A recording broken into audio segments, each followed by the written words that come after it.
The following movie is rated PG-13. I have the kiss of Walt Whitman still on my lips. A look into the homoerotic literature of an American demigod. Walt Whitman was an American-born poet and journalist, born in Long Island, New York in 1819. He played a major role in the transition between transcendentalism and realism, and is often called the father of free verse and the man who liberated poetry from rhyme. Although highly influential, his work was very controversial in its time, particularly his poetry collection, Leaves of Grass, which is often described as obscene for its overt homosexuality.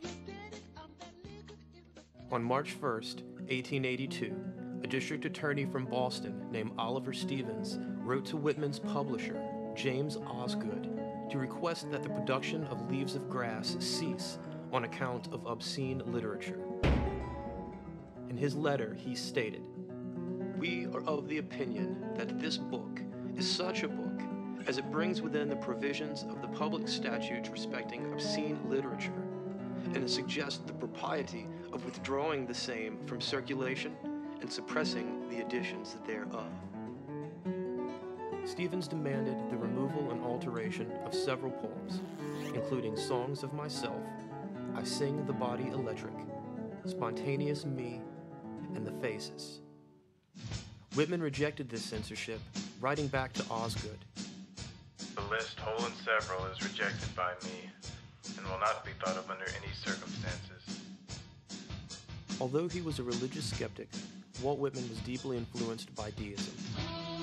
Though he accepted all churches, he believed in none. I adopt each theory, myth, god, and demigod. I see that the old accounts, Bibles, and genealogies are true, without exception.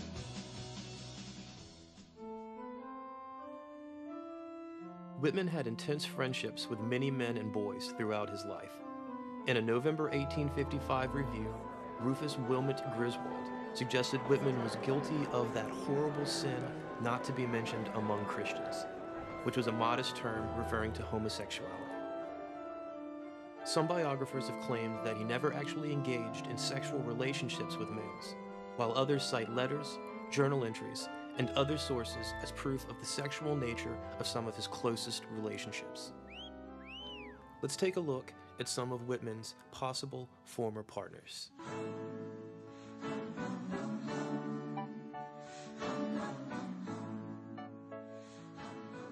Peter George Doyle may be the most likely candidate for the love of Walt's life. The two men met in 1865 when 47-year-old Whitman boarded the horse-drawn streetcar where 22-year-old Doyle worked as a conductor. He was the only passenger. It was a lonely night, so I thought I would go in and talk with him. According to Doyle, the two men made physical contact within a matter of minutes. We were familiar at once. I put my hand on his knee. We understood. He didn't get out at the end of the trip. In fact, he went all the way back with me. In his notebooks, Whitman disguised Doyle's initials using the code 16-4. His eyewitness account of the assassination of Abraham Lincoln at the Ford Theater is said to be the basis of the seminal poem, "O Captain, My Captain." In Come Up From the Fields, Father, the work is unique among the hundreds that Whitman created, in that the fictional hero only has a first name,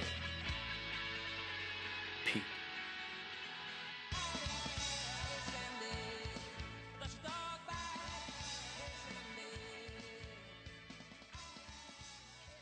Although none were as well established as Doyle, there has been speculation of romantic relationships with other males in Whitman's life.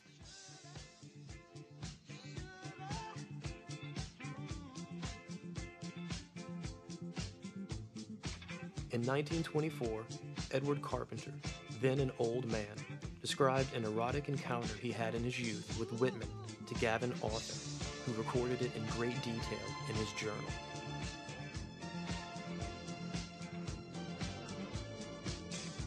Bill Duckett was a 15-year-old boy that moved in with Whitman, living with him a number of years and serving him in various roles. Their relationship was close, described by Whitman as thick, with the youth sharing Whitman's money as a couple would.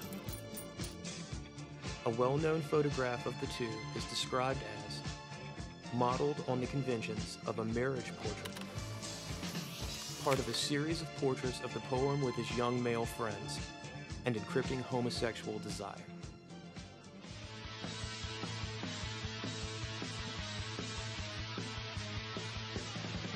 After traveling to America to meet Whitman in 1882, British author Oscar Wilde wrote to homosexual rights activist George Cecil Ives that there was no doubt about the great American poet's sexual orientation. I have the kiss of Walt Whitman still on my lips, He proudly proclaimed. Harry Stafford and his family stayed with Whitman at Timber Creek in 1876 when he was 18 years old. Whitman gave young Stafford a ring, which was returned and given back several times over the course of a stormy relationship that lasted a number of years.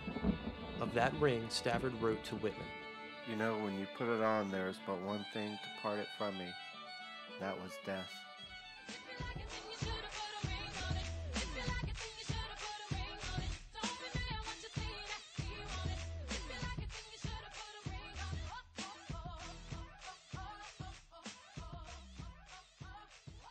Walt Whitman has been praised as America's first poet of democracy, as well as America's first homosexual author.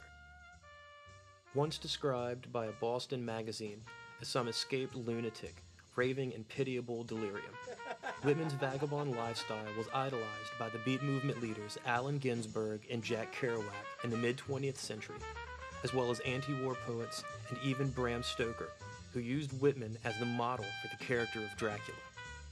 Stoker said in his notes that Dracula represented the quintessential male, which Stoker believed was Whitman, who he corresponded with until his death in 1892.